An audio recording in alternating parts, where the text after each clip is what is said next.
नमस्कार। चलिए आज उस अदृश्य शक्ति के रहस्यों को समझते हैं जो हमें जमीन से जोड़े रखती है और साथ ही अरबों सितारों को भी अपनी जगह पर थामे हुए हैं।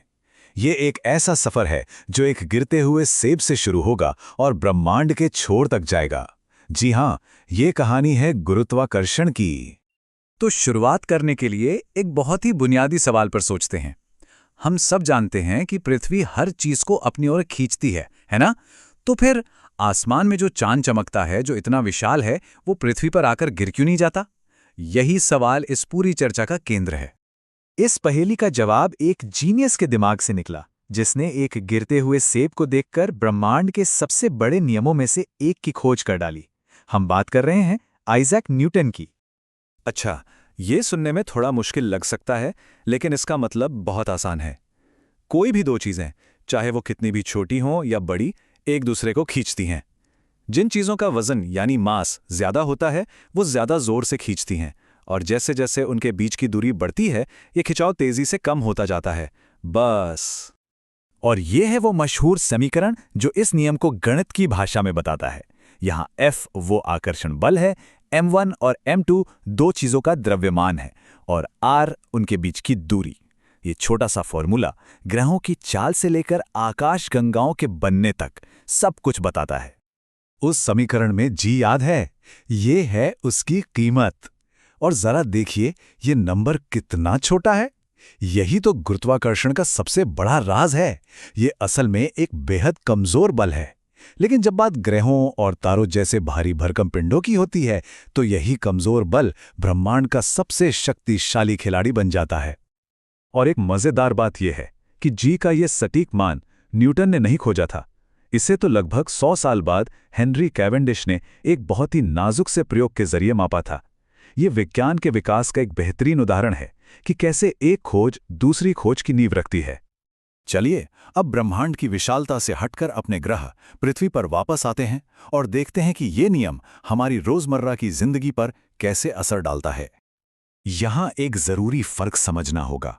जब हम कहते हैं गुरुत्वाकर्षण या ग्रेविटेशन, तो हमारा मतलब होता है ब्रह्मांड में किन्हीं भी दो चीजों के बीच का खिंचाव। लेकिन जब हम कहते हैं गुरुत्व या ग्रेविटी, तो हम खास तौर पर पृथ्वी के खिंचाव की बात कर रहे होते हैं। जब कोई चीज गिरती है तो उसकी रफ्तार लगातार बढ़ती जाती है। इसे त्वरण यानी एक्सेलरेशन कहते हैं। पृथ्वी के गुरुत्व के कारण पैदा होने वाले इस त्वरण को ही जी कहा जाता है। इसकी औसत वैल्यू है 9.8 मीटर प्रति सेकंड स्क्वायर। इसका मतलब यह हुआ कि हर सेकंड गिरने वाली चीज की रफ्तार 9.8 मीटर प्रति सेकंड बढ़ जाती है। लेकिन एक मजेदार बात पता है, ये जी की वैल्यू पत्थर की लकीर नहीं है, ये बदलती है। अगर कोई माउंट एवरेस्ट पर चढ़ जाए तो जी कम हो जाता है। अगर कोई गहरी खादान में उतर जाए तो भी जी कम हो जाता है।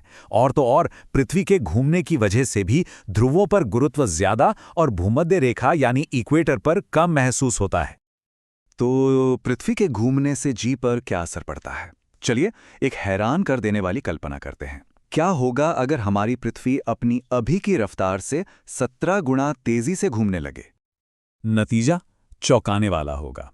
भूमध्य रेखा पर रखी कोई भी चीज भारहीन हो जाएगी, मतलब उसका कोई वजन ही नहीं रहेगा, वो बस हवा में तैरने लगेगी। ये हमें शानदार ढंग से दिखाता है कि कैसे पृथ्वी का घूमना उसके गुरुत्वाकर्षण बल का मुकाबला करता है। अच्छा, पृथ्वी की बात हो गई। अब चलिए फिर से अपनी नजरें आसमान की ओर उठाते हैं और उन नियमों को समझते हैं जो ग्रहों और तारों की गति को कंट्रोल करते हैं। न्यूटन से भी पहले योहानस केपलर ने यह पता लगाया था कि ग्रह आसमान में कैसे चलते हैं। उन्होंने 3 नियम दिए जिन्होंने ब्रह्मांड को देखने का हमारा नजरिया ही बदल दिया। पहला नियम, ग्रहों के रास्ते एकदम गोल नहीं बल्कि थोड़े अंडाकार होते हैं। दूसरा, जब कोई ग्रह सूरज के पास आता है तो उसकी रफ्तार बढ़ जाती है और जब दूर जाता है तो धीमी हो जाती है।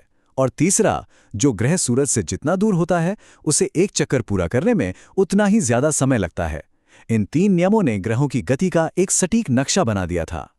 अब जब हम इन ब्रह्मांडीय नियमों को समझ चुके हैं, तो चलिए देखते हैं कि हम इन सिद्धांतों का इस्तेमाल अपने बनाए सैटेलाइट्स को पृथ्वी की कक्षा में रखने और यहां तक कि पृथ्वी के गुरुत्वाकर्षण से हमेशा के लिए आजाद होने के लिए कैसे करते हैं। किसी सैटेलाइट को पृथ्वी की कक्षा में रखने के लिए उसे खास रफ्तार देनी पड़ती है। ये रफ्तार इतनी होनी चाहिए कि सैटेलाइट लगातार पृथ्वी की ओर गिरता तो रहे, लेकिन कभी जमीन से टकराए नहीं। वो बस पृथ्वी के चारों ओर घूमता रहे। इसी रफ्तार को कक्षीय वेग या ऑर्बिटल वेलोसिटी कहते हैं। लेकिन अगर किसी चीज को पृथ्वी के गुरुत्वाकर्षण से हमेशा के लिए आजाद करना हो, जैसे किसी मंगल मिशन पर भेजे गए रॉकेट को, तो उसे और भी ज्यादा रफ्तार चाहिए। इस न्यूनतम रफ्तार को, जिससे कोई वस्तु पृथ्वी के खिंचाव को पार कर जाए और कभी वापस ना आए, पलायन वेग या एस्केप वेलोसिटी कहते हैं। तो पृथ्वी से हमेशा के लिए आजाद होने की कीमत क्या है?